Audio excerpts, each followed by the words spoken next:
ഒരു Innova sound എന്ന് പറഞ്ഞ് വന്നതാണ്. ആ സൗണ്ട് ഞാൻ കേൾപ്പിച്ച് തരാം. ഇത് ക്ലച്ച് ഔട്ടുമ്പോൾ കൂടുകയും ചെയ്യും, കാലെടുക്കുമ്പോൾ കുറയുകയും ചെയ്യും. ഇപ്പം എന്താ സംഭവം എന്ന് വെച്ച് കഴിഞ്ഞാൽ എൻ്റെ റിലീസ് ബെയറിങ് കംപ്ലൈൻ്റ് ആയിക്കണേ.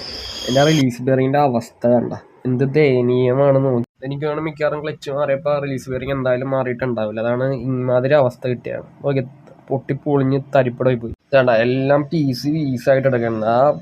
ആ റിങ് മാത്രം ഉണ്ടാവും അതിനകത്ത്. എങ്ങനെ വണ്ടി ഓടി ഇവിടെ എത്തിയെന്ന് യാതൊരു ഐഡിയ ഇല്ല. നമ്മ എന്തായാലും ക്ലച്ച് ഓർമ്മ അതിൻ്റെ റിലീസ് ബെയറിങ് ഇന്നോവയുടെ റിലീസിങ് 10,000 സംതിങ് ഉണ്ട്. എന്നാലും നമ്മൾ ഏതായാലും ഒഴിക്കില്ല. അതിൻ്റെ ഉള്ളിൽ അങ്ങോട്ട് മാറിക്കഴിഞ്ഞാൽ ഇങ്ങനെ പ്രശ്നം കിട്ടും. ഇത് ഗിയർ ബോക്സ് അയച്ചു കഴിഞ്ഞപ്പോൾ അതിൻ്റെ ഉള്ളിൽ കണ്ട അവസ്ഥയാണ് ഈ കാണുന്നത്. കയ്യിൽ വളം ഇട്ടായിരിക്കണ പോലെ ഇരിക്കുന്നത്, തൂങ്ങി കിടക്കുന്നത്. ഇത് ഇങ്ങനെ ഇരിക്കുന്ന സാധനോടെ നമ്മളിപ്പോൾ നേരത്തെ കണ്ട് കത്തിക്കരിഞ്ഞ് കണ്ടാണ് ഇങ്ങനെ വെച്ചത്.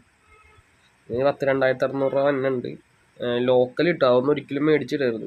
വില കുറഞ്ഞ സാധനമാണ്, അതൊന്നും മേടിക്കരുത്. മേടിച്ചാൽ ചിലപ്പോൾ ഇതൊക്കെ തന്നെയായിരിക്കും അവസ്ഥ. നമ്മളെപ്പോഴും ക്ലച്ച് മാറുമ്പോൾ അതിൻ്റെ കൂടെ റിലീസ് ബെയറിങ് എന്തായാലും മാറണം. ഒരു കുറച്ച് പൈസ ലാഭം നോക്കിക്കഴിഞ്ഞാൽ ഇപ്പോൾ ഇരട്ടിപ്പണം. അതെല്ലാം സാധനമൊക്കെ ബെയറിങ് ഒക്കെ പൊട്ടി നേരെ ഗിയർ ബോക്സ് ഒക്കെ പൊട്ടിപ്പൊളിഞ്ഞ് വരുന്നെങ്കിൽ എന്തോരം പൈസ പോയാനെ. നമ്മൾ എന്തായാലും ക്ലച്ച് മാറുമ്പോൾ അതിൻ്റെ കൂട്ടത്തിൽ റിലീസ് ബെയറിങ് മാറണം. അതുമല്ല, അത് മാറണമെങ്കിൽ നമ്മൾ ഉറപ്പും വരുത്തണം. ഇത് കണ്ട പറിച്ചെടുക്കുക ഇങ്ങനെ ഓരോ കഷ്ണമായിട്ട്. കണ്ട, ഓ എന്തൊരവസ്ഥയാണ് നോക്കിയത്. നമ്മളിപ്പോൾ എന്തായാലും ക്ലച്ച് മാറുമ്പോൾ അതിൻ്റെ ഉള്ളിൽ എന്തായാലും റിലീസ് ബെയറിങ് മാറണം. ഇത് കണ്ടില്ലേ, പിറക്കി എടുക്കുക ഒരു കഷ്ണം. ഇങ്ങനെയുള്ള കാര്യങ്ങളൊക്കെ നമ്മൾ എന്തായാലും തീർച്ചയായിട്ടും ശ്രദ്ധിക്കണം.